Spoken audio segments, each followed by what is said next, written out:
Hello, welcome to the Sankofa Pan-African series.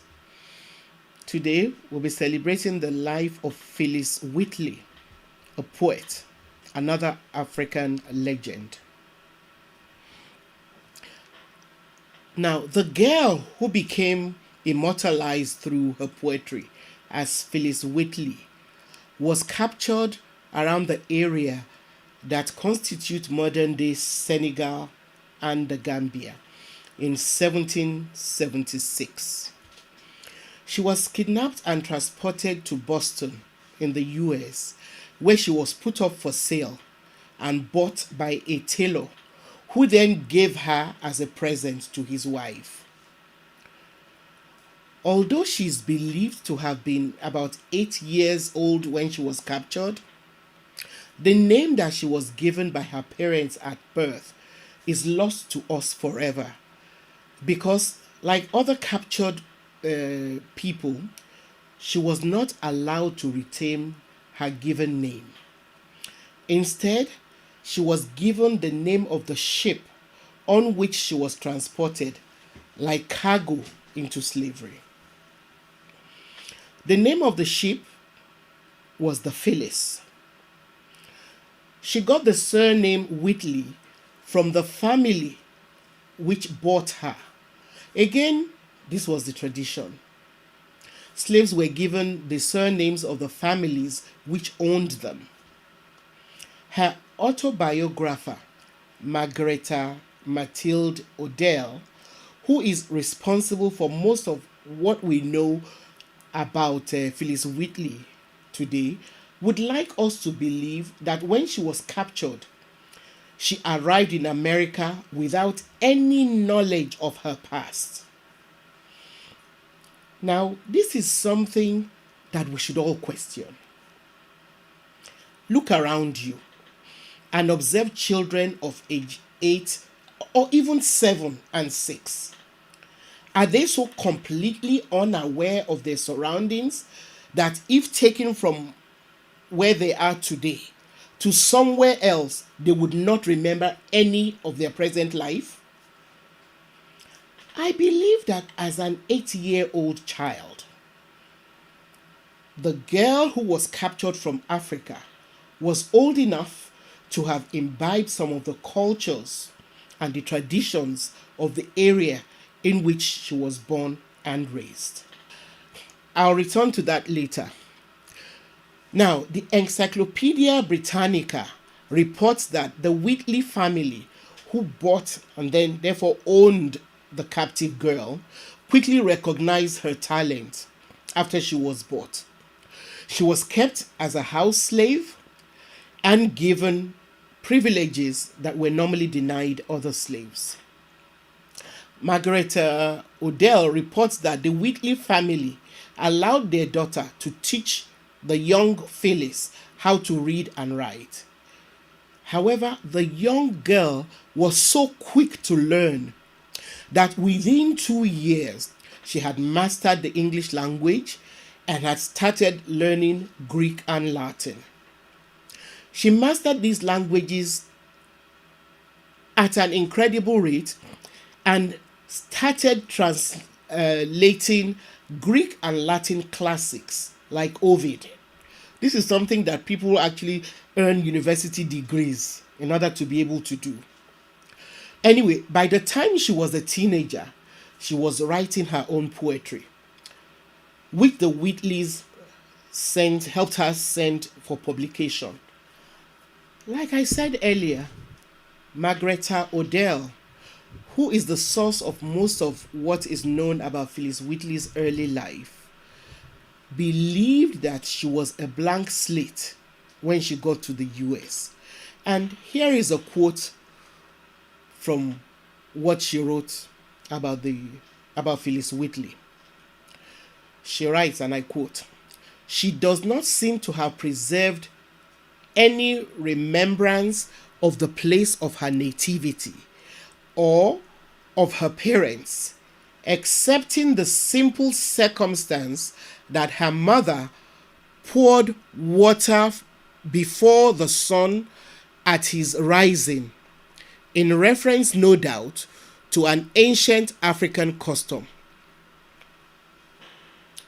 Now, as incongruous as the idea that Phillis Wheatley did not preserve any remembrance of her early life before her captivity sounds, a lot of scholars actually believe this biographer. While it is possible to argue that as a child of 8, her memories might have become fragmentary after a while and might not have completely reflected the level of sophistication of the cultural context that shaped them. My position is that as a prodigy, which Phillis Wheatley was unquestionably one, her propensity for such a level of sophistication must be taken into consideration. The fact that she was a prodigy is reflected in the way in which she quickly learned everything. And it is apparent that she was not just, an ordinary girl. She was an uncommonly brilliant girl. So that was why she was able to learn not just English, but Greek and Latin. So how could she have landed in the US without having learned anything from the context from within the oral culture in which she was raised? How could she have lived 8 years of her life having a brilliant mind as she did without assimilating any of the cultural forms or models that surrounded her?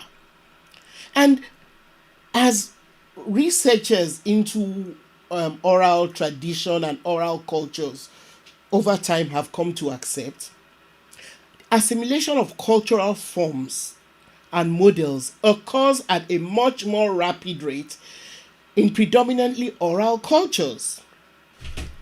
Odell's claim that Phillis Wheatley did not remember anything about her life before being brought to America, we then led people to believe that she was only able to write poetry because she was influenced by neoclassical Western poetry, should be contested, because the same biographer actually contradicts herself. Now, in one breath, the biographer writes that she does not seem to have preserved any remembrance of the place of her nativity or of her parents. In the next breath, she writes that, accepting the simple circumstance that her mother poured out water before the sun at his rising, in reference, no doubt, to an ancient African custom. Now, my question is, if she did not retain any memory from her childhood, how could she have recalled her mother pouring libation to the sun? In addition, if you study Phillis Wheatley's poems, not only will you find that the sun plays a prominent role in them, but in another poem which is titled To the Right Honorable Williams, Earl of Dartmouth, it is apparent that she did not forget all about her life before her enslavement. This poem actually illustrates that Phillis Wheatley retained some vivid memories of her past life in Africa. She does not only recall her parents, but there are hints about how she was abducted. And I'll take a quote from that as well. I, young in life, by seeming cruel fate, was snatched from Afric's fancied happy seat. What pangs excruciating must molest, what sorrows labor in my parents' breasts. Stilled was that soul and by no misery moved, that from a father ceased his babe beloved. Such my case. And can I then but pray others may never feel tyrannic sway? End of quote. The result of the assumption that Phillis Wheatley had no recollection of her life before enslavement is such that people who have appraised her works have not even tried to identify the influences of her early life in Africa on her poems. Yet, we know that she was taken captive from the area around modern-day Senegal and Gambia, which has a rich history of oral culture through the jelly, also called griots in French. And these jelly or griots are people who are from ancient times, have produced celebrated oral poets, lyricists, and historians. The very fact that Phillis Wheatley started writing poetry a few short years after arriving in the US should really not surprise any serious academic. It is not far-fetched at all to say that she was influenced by the rich traditions of her native land. On the other hand, she did not appear to know any female poets in America, even though there were some female poets writing in Britain and a few, in the US, whose works might have influenced her. There's nothing in her biography to actually convince us that she met any of these writers. So if we're to, and again, if we're to go by the women writers, even today, a lot of them actually admit that their mothers and community mothers who were versed in oral traditions influenced their ability to see themselves as creators of stories and poems. So is it so remote to then assume that Phillis Wheatley knew women who were jelly or griots in her native land? Or that she might have come from a family of verbal artists? In pre-colonial Africa, just as in present times, there were women who served as oral artists. Oral history, poetry, storytelling, and other spoken art forms are all ways of cultural expressions found in most parts of Africa. This rich history of oral traditions is not unique to the Senegambia area at all. In most parts of Africa, traditional rulers and other aristocrats engaged artists who practiced highly developed and diverse art forms. However, principal among these art forms was the oral narration of societal, lineage, and personal history, which were performed in the most poetic language. For instance, every Yoruba ruler had a poet laureate, and in the same way, not only the aristocrats or the wealthy, but every Yoruba family had members who were well versed in their oriki. In the areas of modern-day Senegal and the Gambia, from which Phillis Wheatley was abducted, these oral artists are still famous today. As custodians of history, some of their detailed oral histories cover the span of thousands of years.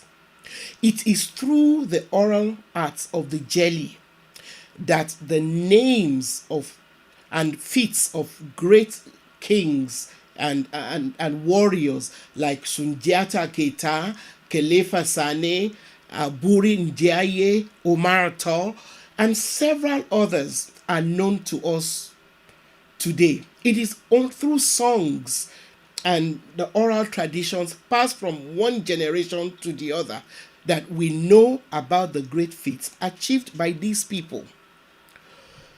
Anyway, back to Phillis Wheatley. Phillis Wheatley's life. As the first black person to publish a book of poetry in America, and possibly anywhere in the world, she generated a lot of attention. How unfortunately, the significance, of her role and struggles as a pioneer of African American literature, or even African literature generally. And by literature now, I'm talking strictly about written, works. So she was a pioneer in that field. She was probably the first black person to publish a collection of poems of any work of any literary stature. Anyway, an inquisition was actually set up before her book was allowed to be released. The Inquisition was set up because the Western world was convinced of the intellectual inferiority of the black race. According to Henry Louis Gates Jr., in a book titled The Trials of Phillis Wheatley, a panel was assembled to verify the authorship of her poems and to answer an even larger question, which was a Negro actually capable of producing literature?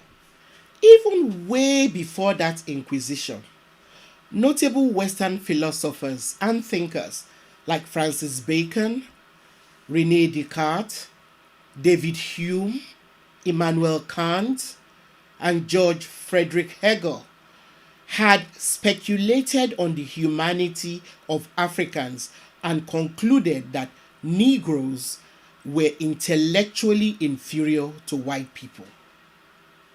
So, as the first person to write a book that was approved for publication by an audience so skeptical of the capacity of her race, Phillis Wheatley was challenged not only to prove her intellectual capacity, but also that of her entire race.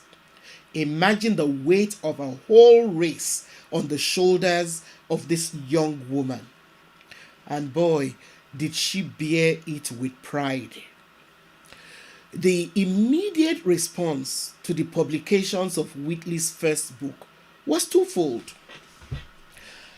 People like Voltaire became actually convinced, of the ability of black people to create art for the first time. And because of this change in their belief about black people, even the anti-slavery writers now started citing her as proof positive of the equality of Africans and a reason for the abolition of slavery. So this woman's writing was instrumental, in the abolition of slavery, because she was proof that the black people were intellectual equals to the whites who enslaved them.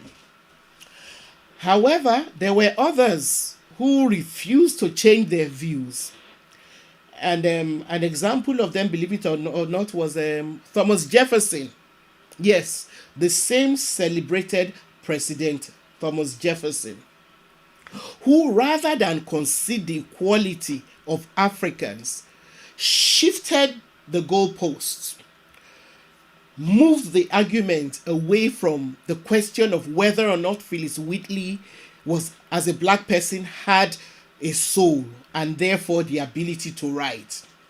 Instead, he now decided to focus on examining and rubbishing the quality of her work. When Jefferson was finally forced to concede that Africans had souls, he continued to maintain their inferiority. As such, he found it necessary to dismiss her writing by asserting that her poems were below the dignity of criticism. This same Jefferson, over several years, raped his late wife's half-sister and fathered several children by her. The evil of slavery made it acceptable for Sally Hemings to be given as a slave to Jefferson's wife, even though they had the same father. And after the death of the wife, for Jefferson to molest this teenage girl, when he started fathering children with her and ended up fathering, many children with her and still holding her in servitude. Anyway, in spite of all the obstacles in Phillis Wheatley's way, she persevered in her writing. She died in Boston, Massachusetts on the 5th of December, 1784. Some of her poems include To Maecenas, On Virtue, On Being Brought from Africa to America, Goliath and Gath, Niobe in distress for her children slain by Apollo, from Ovid's Metamorphoses, An Answer to the Rebus, and so many more. Please look out for the complete writings of Phillis Wheatley. Her complete works are published in one collection titled The Complete Writings of Phillis Wheatley. Thank you once again for being a part of this. See you next time. Please subscribe if you have not done so, like us, and share this video with your contacts. Thank you.